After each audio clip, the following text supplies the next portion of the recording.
ہمارے بابا جی ہم سب کا تعارف بڑے مختصر الفاظ میں کرا کے گئے کہ ہم کتے پاک رسول اللہ کے مختصر دو لفظی تعارف ہے. وہ ہم سٹیج سے یہاں سے موجود سید زادوں سے لے کر وہ آخری شخص پنڈال کے آخری شخص تک ہم سب کا ایک ہی تعارف ہے, اور وہ تعارف بڑا مضبوط ہے. وہ تعارف کمزور نہیں ہے. وہ تعارف اب تو اپنے تو کجا بیگانوں کو بھی پتہ لگ گیا ہے کہ حضور کے غلام ہوتے کیسے ہیں, سبحان اللہ. حضور کے غلام کہتے کن کو ہیں. ابھی کچھ دیر قبل ایک آرٹیکل چھپا ہے, فیچر جسے کہتے ہیں, وہ چھپا ہے. اس میں لکھا ہوا تھا کہ ہمیں کسی تحریک کے اٹھنے سے, کسی تحریک کے آ جانے سے, کسی تحریک کے بیٹھنے سے, کسی بھی محرکات کے قوم میں اٹھنے سے خوف کبھی نہیں رہا. لیکن یہ جو لوگ اب اٹھے ہیں نا, یہ حقیقی طور پر ان کے وارث ہیں جنہوں نے 1400 سال مسلمانوں پر حکومت کی ہے. یہ ان نظریات کے حامل ہیں جو حضرت سیدنا داتا علی حجویری سے لے کر جناب علامہ خادم حسین رضوی تک آتے ہیں, اور ان کی روٹس, ان کی جڑیں وہ قوم کے بچے بچے تک ہیں. تو خدا را انہیں روکو. میں نے کہا یہ رکنے والے نہیں ہیں. یہ بدر میں 313 تھے, نہیں رکے. یہ احد میں 750 تھے, نہیں رکے. یہ خندق میں ہزاروں کی تعداد میں تھے, نہیں رکے. یہ کربلا میں 72 تھے, نہیں رکے. یہ جناب فیض آباد میں 150 تمہارے مطابق تھے, نہیں رکے. تو یہ کیسے رک سکتے ہیں؟ انہوں نے تو قیامت تک جانا ہے, اور انشاءاللہ انہوں نے حضور سید عالم صلی اللہ علیہ وسلم کے دین کے پرچم کو پاکستان کے تخت کے اوپر لانا ہے. پھر نہ کہ پاکستان, پھر دنیا کے اوپر لہرانا ہے. اس لیے کہ علامہ اقبال کہہ گیا ہے کہ وہ پرانے چاک جن کو عقل سی سکتی نہیں.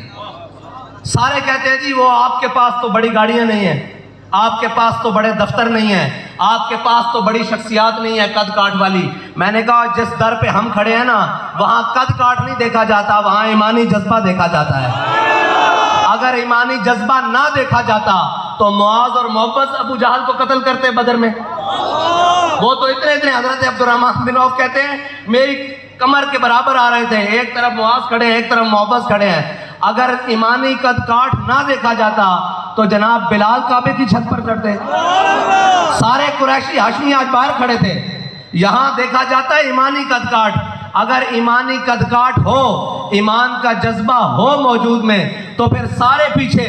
پھر اللہ تعالیٰ کرتا کیا ہے؟ بلال از حبش, صہیب از روم, سلمان از فارس, ابو لہب از مکہ, جبل اجبیس. اقبال کہتا ہے اسلام نہیں دیکھتا کہ وہ چودھری صاحب آئے ہیں یا نہیں, وہ جناب وڈیرا صاحب آئے ہیں کہ نہیں, وہ جٹ صاحب آئے ہیں کہ نہیں, وہ ملک صاحب آئے ہیں کہ نہیں, وہ پیر صاحب آئے ہیں کہ نہیں, وہ مفتی صاحب آئے ہیں کہ نہیں, وہ علامہ صاحب آئے ہیں کہ نہیں. اقبال کہتا ہے بلال کو حبشے سے بلاتا ہے, صہیب کو روم سے بلاتا ہے, سلمان کو فارس سے بلاتا ہے, لیکن ابو لہب کے بارے میں فرمایا ہے تبت یدا ابی لہب وتب. وہ نہیں کسی کے پاؤں میں پڑتا, وہ نہیں پوچھتا کہ تم آئے کہاں ہو, جانا کہاں ہے. وہ کہتا ہے حضور کے غلام ہو. کیسے غلام ہو؟ عروہ بن مسعود جب سفیر بن کے حضور کی بارگاہ میں آئے نا صلح حدیبیہ کے موقع پر, تو واپس جا کر جو انہوں نے منظر باندھا نا حضور کے غلاموں کا, غلامی کرنی ہے تو پھر اس طرح کرنی ہے. پھر لوگ پوچھیں کہ یار بابا جی ان کو کیا کھلا کر گئے ہیں, شیل ان پر اثر نہیں کرتا, گولی ان پر اثر نہیں کرتی, FIR ان پر اثر نہیں کرتی, ہتھکڑیاں ان پر اثر نہیں کرتی, جیلیں ان پر اثر نہیں کرتی, کچھ بھی ان پر اثر نہیں کرتی. میں نے کہا جھلیو ساڑھے بابا جی سانو او حضور دی محبت دے جام پہ لا کے گئن, اے تاجے دنیا روح نکل جائے گی پھر بھی نشہ نہیں اترے گا, پھر حشر آ جائے گا نشہ نہیں اترے گا, کیونکہ بابا جی دس کے گئن کہ ہم سوئے حشر چلیں گے شاہ ابرار کے ساتھ, اور قافلہ ہوگا روان, قافلہ سالار کے ساتھ. یہ تو طیبہ کی محبت کا اثر ہے, ورنہ کون روتا ہے لپٹ کر در و دیوار کے ساتھ. معزز سامعین محترم, میں نے جو آیت پڑھی, اللہ تعالیٰ حکم فرماتا ہے کہ میں تمہیں اپنی عبادت کے بعد حکم دیتا ہوں اپنے والدین سے حسن سلوک کا. وَقَضَىٰ رَبُّكَ أَلَّا تَعْبُدُوا إِلَّا إِيَّاهُ وَبِالْوَالِدَيْنِ إِحْسَانًا. تو عاطف بھائی سے میں یہ عرض کرنا چاہتا ہوں کہ حاجی الطاف صاحب اس مقام پر پہنچ رہے ہیں جہاں ہر ذی روح نے جانا ہے, اس مقام پر پہنچ گئے ہیں جہاں ہر ذی روح نے جانا ہے. لیکن با خدا ہم نے بھی ایک دن دنیا سے جانا ہے, آپ کا اپنے والد صاحب سے جب سامنا ہو پوچھ لینا کہ کس عمل کی سب سے زیادہ قیمت پڑی ہے. یہ پوچھ لینا کہ کس عمل کی سب سے زیادہ قیمت پڑی ہے. اگر وہ کہہ دینا دے کہ نماز ہک پاسے، روزے ہک پاسے، حج ہک پاسے، سارے تو کرتے سن یار. عبداللہ بن ابی جڑے 350 بندے وہ تو لے کے واپس آیا، وہ حضور دے پیچھے نمازاں پڑھتا سی، وہ حضور دے پیچھے روزے رکھتا سی، وہ حضور دے نال عمرے واسطے چلیا سی، عمرہ قضاء دے موقع تے وہ سارے کام کرتا سی.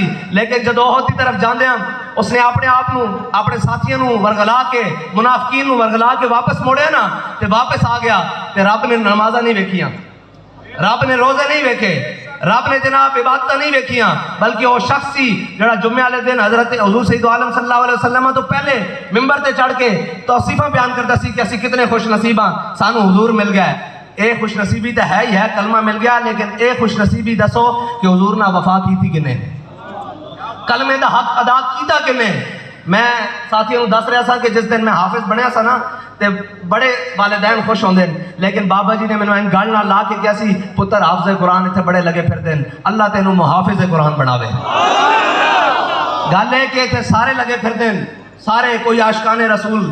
گل ہے کہ جدو ادھروں قبولیت آوے اور ادھروں قبولیت آندی اخلاص دی بنیاد دے ہوتے، اخلاص دا قدم پہلے ہوئے تے سر اس تو اگے ہوئے، پھر افلاک سے آتا ہے نالوں کا جواب آخر، کرتے ہیں خطاب آخر، اٹھتے ہیں حجاب آخر. وقت کے دامن میں بہت ساری قلت ہے، بہت سارے موضوعات میں نے چھیڑ دیے ہیں، لیکن حضرت بلال حبشی کی آخری بات، حضرت بلال حبشی نے حضور سید عالم صلی اللہ علیہ وسلم کی نعت مبارکہ لکھی اور اس کا ایک حبشی شعر ہے کہ ارا برا کنت کرا کرائی کری منت درا. اس کا ترجمہ حضرت حسان نے عربی میں کیا کہ ذل مکارم فی آفاقنا اذا ذکرت وفینا بک یضرب المثل.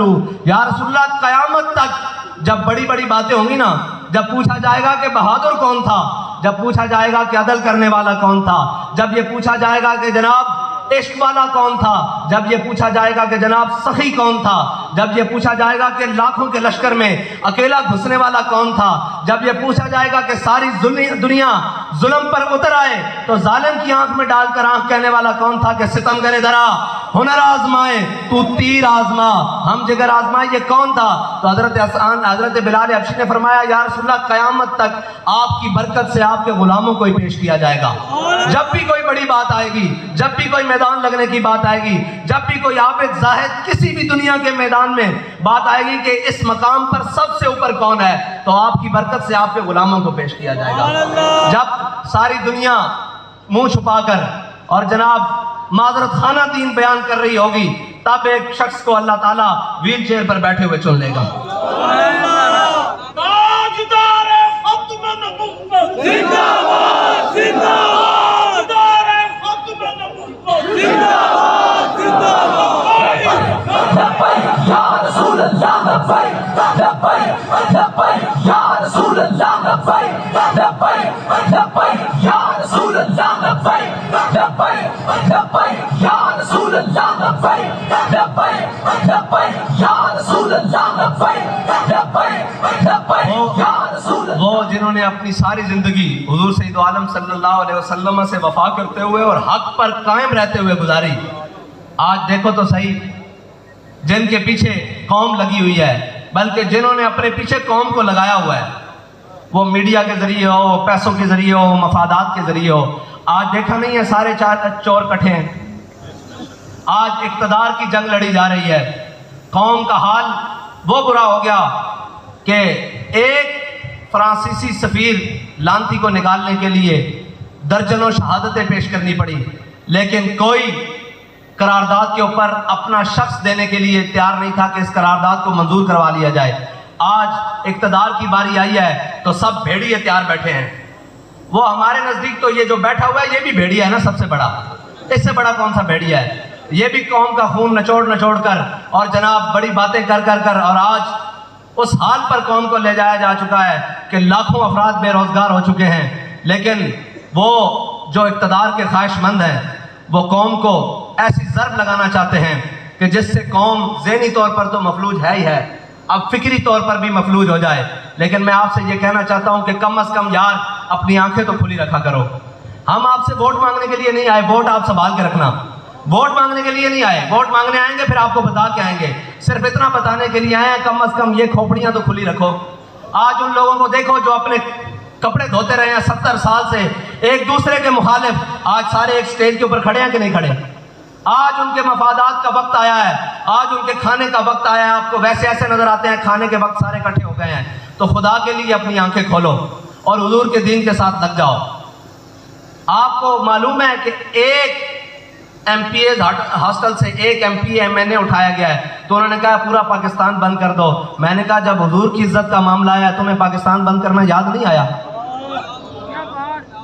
اور ایک ایم این اے کی عزت کا معاملہ آیا نا جی، اس کو ایم این اے ہاسٹل میں جا کر ہاتھ ڈالا ہے۔ میں نے کہا جب اس نے حضور سید عالم صلی اللہ علیہ وسلم کی ختم نبوت کو ہاتھ ڈالا تھا، تو حضور کے تاج کو ہاتھ ڈالا تھا اس ملعون نے، تو کیا تمہیں تب یاد نہیں آیا کہ ہم نے یہ کام کرنا ہے؟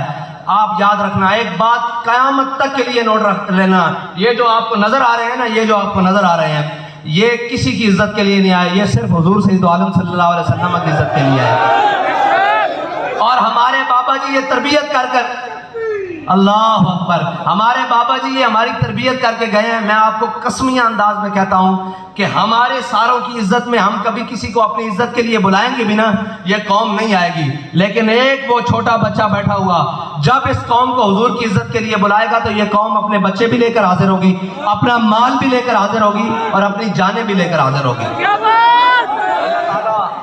ہمیں حضور سید عالم صلی اللہ علیہ وسلم کے دین کے ساتھ اخلاص سے چلنے کی توفیق عطا فرمائے۔ وہ اخلاص جس کے بارے میں اقبال نے کہا، اخلاص عمل مانگ نیا گانے کہن سے۔ ہم سچی بات ہے، علامہ اقبال نے کہا نا، تڑپنے پھڑکنے کی توفیق دے، دل مرتضیٰ سوز صدیق دے۔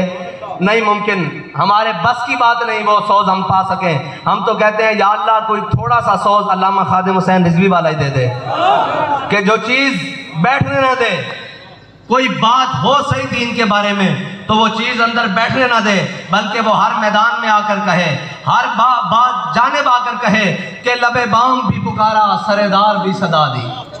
وہ جناب فیض آباد کا میدان ہو، وہ کہیں کا میدان ہو، وہ مسجد وزیر خان کی عزت کا معاملہ ہو، وہ حضور سید عالم صلی اللہ علیہ وسلم کے اوپر درود پڑے جانے کا، موٹر وے پر لگائے جانے والے بورڈوں کا معاملہ، کوئی بھی معاملہ ہو، وہ کشمیر کا معاملہ ہو، وہ امت مسلمہ کی بچیوں برما کا معاملہ ہو، کوئی بھی معاملہ ہو، وہ بابا آ کر کہتا تھا لب بام بھی پکارا سردار بھی صدا دی، میں کہاں کہاں پہنچا تیری دید کی لگن میں۔ اللہ تعالیٰ آپ کو اور مجھے عمل کی توفیق، اللہ تعالیٰ آپ کا اور میرا حامی و ناصر ہو۔ السلام علیکم ورحمۃ اللہ۔